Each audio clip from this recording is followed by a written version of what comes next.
তখন কি করে, আপনি এদিকে যোগাযোগ করেন বাড়ি থেকে টাকা নিয়ে অন্য কোনো মাধ্যমে একটা ওয়ার্ক পারমিট করে ওই দেশে ব্যবস্থা করবেন। যে আপনি ওয়ার্ক পারমিটটা করে নেবেন, ওই দালাল পাটপার কিন্তু খবর নেবে যে আপনি ওয়ার্ক পারমিট করছেন। তখন আপনাকে বা আপনার ফ্যামিলিতে বলবে যে ওয়ার্ক পারমিটের কাগজপত্র রেডি করে ফেলছে, টাকা দেন। বা আপনি তো আগেই করে কন্ট্যাক্ট করে টাকা যাতায়াত সবকিছু ফিক্সড করে দিয়ে গেছেন। এতদিন আপনি অপেক্ষা করতে করতে যখন মানে ক্লান্ত, আপনি কোনো চেষ্টা করে দেশে, কারণ আপনার অনেক বাঙালি তো দেশে আছে, কোনো মাধ্যম ধরে আপনি ওয়ার্ক পারমিটটা করে ফেললেন, টাকা তো আপনার খরচ হয়েছে, ও গিয়া তখন আপনার সাথে আবার গিয়ে করতে দিব যে আমি তো এই এক সপ্তাহ 2 সপ্তাহ পরে ওয়ার্ক পারমিটটা বের হইতো, আপনি আবার এটা করতে গেলেন কেন? এই নানান ধরনের জটিলতার মধ্যে পড়বেন। আপনি বিদেশের জন্য আপনাদের ট্রাভেল ডকুমেন্টস, ইমিগ্রেশন পার হওয়ার জন্য আপনার ভিসা, পাসপোর্ট, ও বিদেশে কিন্তু অন্য কোনো ভাষা নাই। আপনাকে বৈধতার জন্য পাসপোর্ট মাস্ট। পাসপোর্ট না থাকলে আপনি দেশে অবৈধ হয়ে গেলেন, আপনি কি অপরাধী। তারপর আপনার visa, and then work permit. এটা স্টুডেন্ট ভিসা। স্টুডেন্ট ভিসা, যে ভিসাটাই হোক, ভিসা কন্ডিশন হচ্ছে আপনি কোথায় থাকবেন, ওই দেশে আপনাকে যে রিসিভ করবে বা আপনাকে যে প্রোভাইড করবে বা আপনার সাথে আপনাকে ওই দেশের সাথে খাপ খাওয়াবে, ওই দেশের যে আপনার বস, ওইটা কিন্তু নির্দিষ্ট থাকবে। আগে সমস্ত কিছু ভিসার মধ্যে আপনার পরিষ্কার বর্ণনা থাকবে, এবং মাস্ট আপনি যার মাধ্যমে যাচ্ছেন তার সাথে আপনি একটা কন্ট্রাক্ট পেপারে সাইন হবে কি কি কন্ডিশনে আপনাকে দিচ্ছি। আপনি যদি বৈধভাবে যান তেমন একটা টাকা খরচ হওয়ার কথা না, কিন্তু অবৈধ দালালের মাধ্যমে যদি যান, এই যে সমস্ত অফিসের কাজগুলো, ফিঙ্গার সমস্ত কিছু, ম্যান পাওয়ার, এক একটা সুতা দিয়ে আপনার কাছ থেকে টাকা নেয়। অথচ সর্বোচ্চ আপনার যে সরকারি রেটটা আছে খুবই সীমিত, এটা আমরা জানি না, যার কারণে আমাদের এই সমস্যাগুলো। এখন মানব পাচার বিষয়ে আমি আজকে মূলত আপনাদের সাথে কথা বলতে আসছি।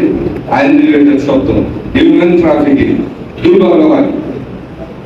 একটা হচ্ছে এই দেশের একটা সিন্ডিকেট ভিন্ন দেশের সিন্ডিকেটের সাথে পরস্পর অপরাধ চক্র নেটওয়ার্কের মাধ্যমে হয়। আরেকটা হচ্ছে আমাদের দেশের মানব পাচার, যেমন আমাদের দেশের কাজের বুয়া আমরা যেটাকে বলি, বাসায় আপনার কাজ করার জন্য গৃহ পরিচারিকা আছে না, তার সাথে আপনার কন্ট্যাক্ট থাকবে। আপনি তাকে মাসে কত টাকা বেতন দিবেন, তাকে টিভি দেখতে দিবেন, তার পড়াশোনা করতে দিবেন, তার স্কুলে যেতে দিবেন। অর্থাৎ হিউম্যান রাইটস এবং ফান্ডামেন্টাল রাইটস, মানব অধিকার এবং মৌলিক অধিকার, এই দুইটা জিনিস সব জায়গায় দরকার আছে। সে কাজ করুক আর সে ব্যবসা করুক, বা একটা সিটিজেনের অধিকার আছে। তো সেই ক্ষেত্রে আপনি বাসায় একজন মানুষকে দিয়ে কাজ করাবেন, তার স্বাধীনতা থাকবে। এখন আপনি সবকিছু নিয়ে তার সাথে কন্ট্যাক্ট করে তার বাসায় নিয়ে তার এই অধিকারগুলো খর্ব করে দিলেন, মাস শেষে তাকে বেতনও দিচ্ছেন না। এটা কিন্তু মানব পাচার। হিউম্যান ট্রাফিকিং একটা আপনার বিরুদ্ধে মামলা হবে। আবার দেখা গেছে আপনি এই দেশের থেকে কিছু শিশু, বাংলাদেশের কিছু মহিলা, ওই যে আপনার চরাঞ্চল বা গরিব অঞ্চল থেকে নিয়ে এসে বিক্রি করে দিলেন ওই দেশে দেয়া শিশু শ্রম। আমাদের দেশে শিশু শ্রম বন্ধ না, জানেন এটা? কত বছর পর্যন্ত আপনি কাজ করাতে পারবেন না। আপনি যদি দুটা চলে যায় দেখেন, ছোট ছোট বাচ্চাদেরকে দিয়ে যে শুল্কি মাস আছে, ওইটা কিন্তু অপরাধ। আপনি আপনার সন্তানকে যেমন ভালোবাসেন, আপনার কাজের মানুষ যদি আনেন, তার যে অধিকার, তার যে আমাদের কনস্টিটিউশনাল এবং আইনি যে বিষয়গুলো আছে, প্রত্যেকের কিন্তু সংবিধান এবং আইনের সাথে আপনাকে কাম করে চলতে হবে সিটিজেন হিসাবে।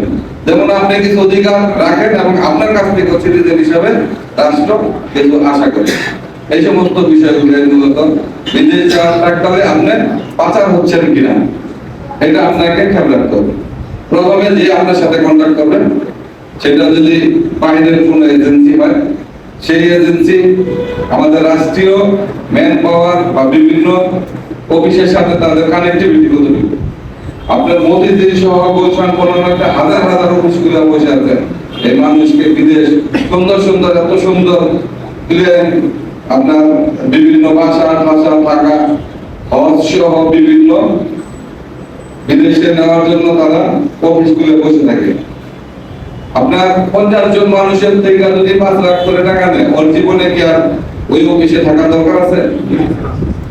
এজন্য সাবধান, খুব যাচাই বাছাই করে নগদ টাকা আপনি বিনা রসিদে এবং আপনার সিকিউরিটি মানে মেজারমেন্ট নিশ্চিত না করে ফিনান্সিয়াল ডিলিংস করবেন না। আইদার ওভার টেলিফোন, বিকাশ, এই যে বিভিন্ন যে পদ্ধতি বের হয়েছে, এই প্রতারিত হওয়ার মানে 100% সম্ভাবনা হচ্ছে আপনাকে বিভিন্ন একটা লিঙ্ক পাঠায়া আপনার সমস্ত মোবাইলের তথ্যগুলা নিয়ে নিলে আপনি টের পাবেন না। কথা চলে চলে একটা ওটিপি নাম্বার নিয়ে নিলে আপনি টের পাবেন না।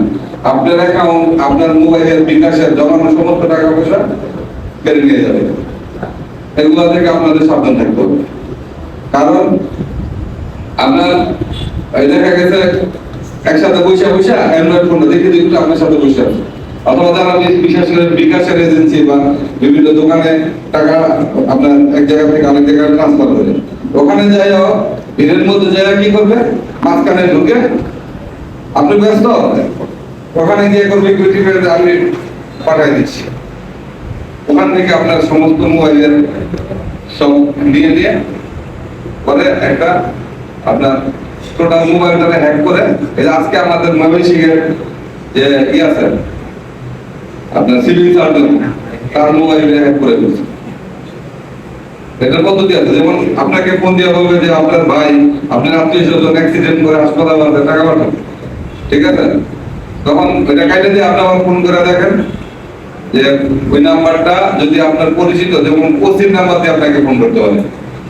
এখন আমার নাম্বার তো অনেকে রিসেভ করা আছে, এই নাম্বারটা স্ক্রিনে উঠতেছে ঠিকই, অথচ ওই ব্যক্তিটা আমি না। এখন আপনি মনে করবেন আমার এলাকার ওসি নিশ্চয়ই বিপদে পড়ছেন, নাইলে তো আমার ফোন দেওয়ার কথা না, তাকে আমি তো তাড়াতাড়ি উপকার করি, কিন্তু উপকৃত লোককে আমার নাম্বারটা হ্যাক করা। আপনি আমার ফোন ব্যাক করার পরে বুঝতে পারবেন যে আপনাকে অন্যান্য অ্যাপস দিয়ে প্রতারিত করতে পারবেন, কিন্তু আপনি যখন আবার সরজমিনে ফোন দিবেন তখন দেখবেন যে কণ্ঠ এবং কথার কাজে কোনোটাই মিল নেই। এই নানান ধরনের ডিজিটাল অপরাধ চক্র কাজ করতেছে, আপনাদের একটু আপডেট হতে হবে। যেমন নানান ধরনের সাইবার ক্রাইম আছে আপনার ডিভাইস ভিত্তিক, আপনি ভুল করে একজনের কম্পিউটারে ঢুকতে পারবেন না, ঢোকার অধিকার নেই, অথচ পাসওয়ার্ড হ্যাক করে আপনি তার কম্পিউটারের সমস্ত তথ্য, রাষ্ট্রীয় অফিস আদালতের তথ্য আপনি নিয়ে যাবেন।